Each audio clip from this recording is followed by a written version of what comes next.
What is going on, guys? Welcome back to the channel. Thank you so much for tuning in to another video. Today, as you can tell, we're going to be doing some work to the $300 Silverado.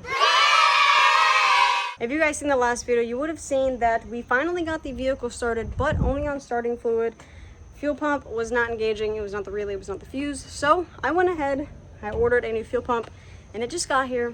So we're going to go ahead, we're going to drop this tank, take out the fuel pump assembly, and get this fuel pump put on, and hopefully, fingers crossed, have this thing running by the end of the day. You sure about that?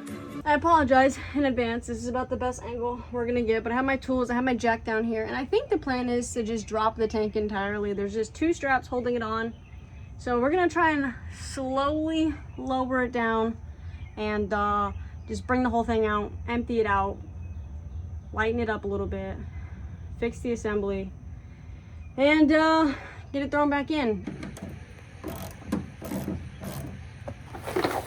Also, before you do any sort of like electrical work, you really should disconnect the battery. Luckily for me, my battery is already disconnected, but if you don't know, now you know, buddy. Next up, we're gonna go ahead and get the tank propped up somehow. I'm a little nervous. You may be wondering, Madison, what are you doing with that? I may have got a little aggravated and tired of dealing with snapped on bolts, and I cut the access panel. I'm sorry. All right, so now that we got this part over here opened up to the fuel pump, let's go ahead, and I've heard I should lube this up everywhere. WD-40 all over it. That way it comes out super easy.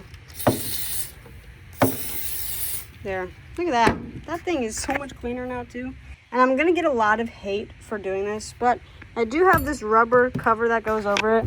I'm gonna bend this plate out, straighten it out, clean up the edges, and I'm just gonna put it back in here with like a couple tack welds or something.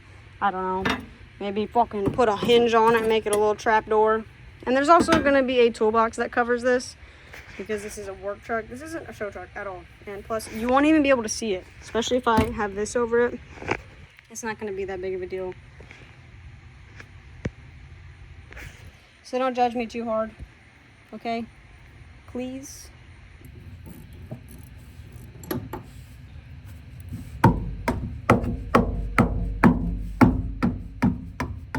All right, we got one fuel return line off.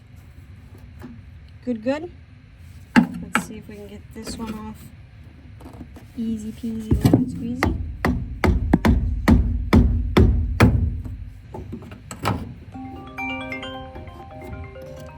Of course my boss calls me again. Joe, what up? Walmart, the old Hyundai Sonata by the fireworks stand. A little while later, I accidentally got called into work. Accidentally, no, my boss definitely did it on purpose, but I got called into work, so I had to go do that for a little bit. But we are going to try and get this outer ring out now. Actually, this way might work best. Maybe. It did start raining a little bit, so this is a little wet now. But that's okay. Am I doing this right? Okay. Now, we seem to have done a good thing. Getting this metal ring off of here, which I believe this is just the metal ring that holds the fuel pump in, I think. Yeah.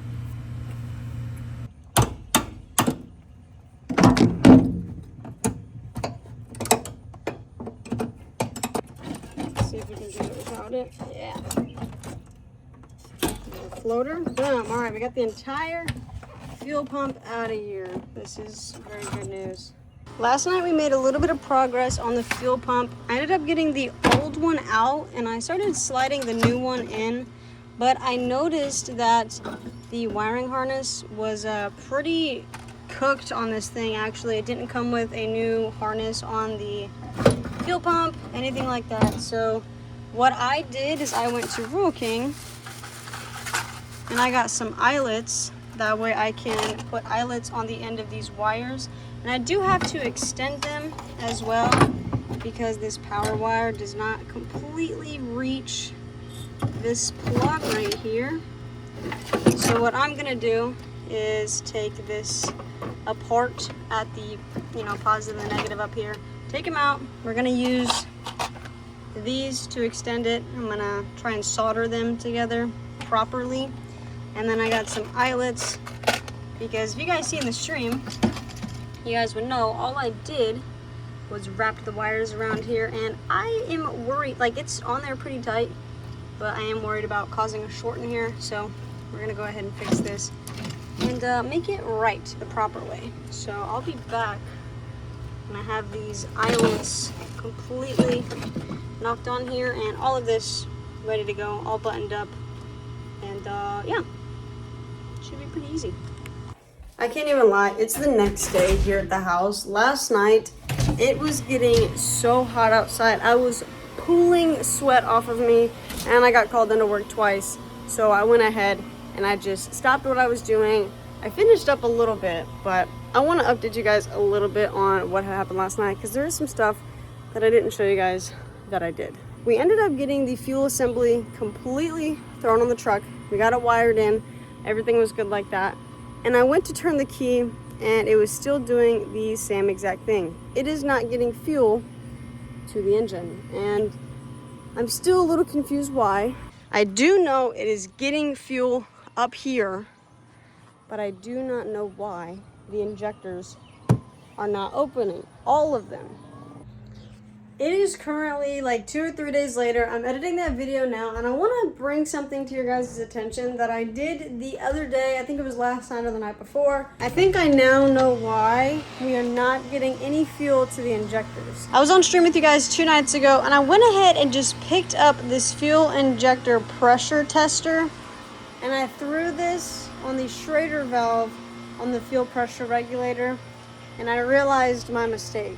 I think the fuel pump was bad in it, or I know the fuel pump was bad in it because I couldn't hear it doing anything, but I had replaced it with the wrong fuel pump. The fuel pump that went in this truck maxes out at 24 PSI.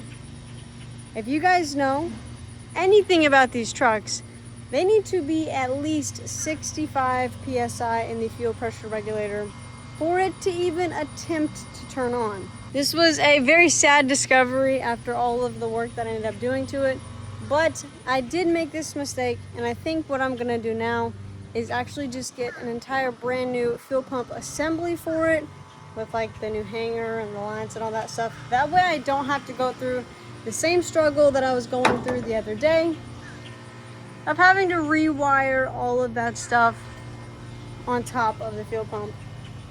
It'll make it easier, it'll make it look cleaner, and it'll actually be the proper PSI going into this engine. But the sad thing about this is I leave for vacation in exactly 1 week, so we will not be fixing this truck in today's video, but I now know the reason why this truck would not start even after fixing the fuel pump. I'm really hoping after ordering the fuel pump, that's the reason why it's not starting, because I can't think of anything else for this truck not starting. If you guys can think of anything, please let me know in the comments below.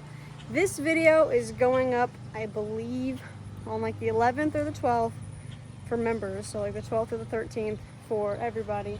But if you guys can think of anything, please let me know, because I'm not going to be able to order any parts for this or get back to this until around the 20th. I get back the 18th, but I'm going to give it some time to actually start ordering parts. So you guys have plenty of time from seeing this video. I have about a week before I actually start ordering parts. So if you guys can think of absolutely anything I should do to possibly help get this truck in tip-top shape. I don't want to throw too much money at it right now because I picked it up for $300 and I'm trying to stay under $1,000 for this entire build. Right now, I'm not too far into it either. I paid $20 for a new inline fuel filter, which yes, I did end up replacing on stream with you guys whenever we tested the pressure, because I took off the fuel filter to see if maybe it was clogged. It wasn't clogged, and then we decided we wanted to test the fuel pressure in this thing. So I went ahead and I just got a new fuel filter. So we got a new fuel filter. The relay is working. I just went ahead and got a brand new one because it was only like 20 bucks. And then I did the fuse for it, which fuse is pretty much free because it wasn't blown. But realistically, I'm only about $60 into this. I did the $20 fuel filter, which I got taxed on because I went to AutoZone. I didn't want to wait to order one. And then I paid $20 for the fuel pump. I just got it off Rock Auto. And then I paid an extra like 20, 30 bucks for the relay. I don't remember the entire price of everything, but being at around $70 for this truck so far isn't too bad. I'm not going to include the gas because I already had gas in my gas tanks, so I've just been using that. But yeah, do you guys think we'll be able to stay under $1,000 for this entire build? Let me know in the comments below. Let's get back to the video. I'm putting the truck on the back burner for now. You guys will be seeing this actually while I'm on vacation. So what's up, guys? I'm on vacation right now. I'm on the beach, not in my PJs, working on the truck. I do want to give you guys a sneak peek into something that we are going to be having to fix after vacation. Yeah, this happened 2 nights ago now, and it's pretty disappointing. If you guys are an OG viewer, you would have known that I hit a deer in my 300ZX. And well, the same thing has happened to my Subaru Impreza. This is super devastating. This is literally a week and a half before vacation. So I'm trying to source the headlight locally. The hood, I think, will be fine. I can still open it as long as someone is pulling the lever as I'm picking up on it. And Brianna's gonna go with me, so I think she'll be good to do that. And the fender, I think I can just take some pliers to this after I remove the headlight and just pull it all out. I can take it off, I can hammer it down, try and make it as smooth as possible. And then whenever I get back from vacation, we'll work on dialing in the body work on this completely.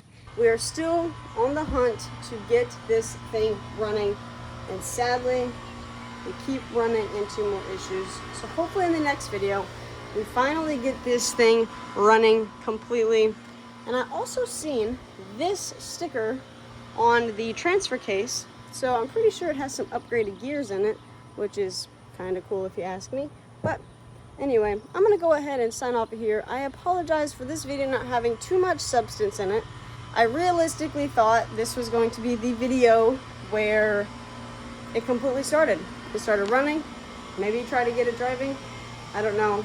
But I apologize that we did not get to that point in today's video. But I will see you in the next one where we start tackling the deer damage on the Subaru Impreza.